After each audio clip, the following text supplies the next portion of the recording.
DGA Fault Triangle is a widely used method for interpreting DGA, dissolved gas analysis results. It classifies transformer faults by comparing the relative concentrations of methane, acetylene, C2H2, and ethylene, C2H4.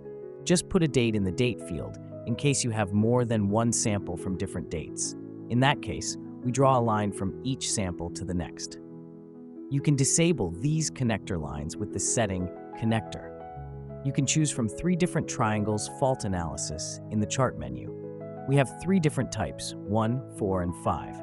Triangle 1, method, fault diagnosis and gas analysis in power transformers. Triangle 4, identifying low-energy faults with dissolved gas analysis.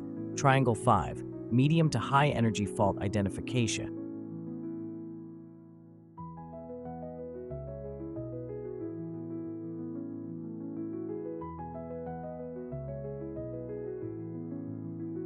Please refer to the standard Power BI formatting options to customize the chart, including its legend, colors, text elements, and conditional formatting.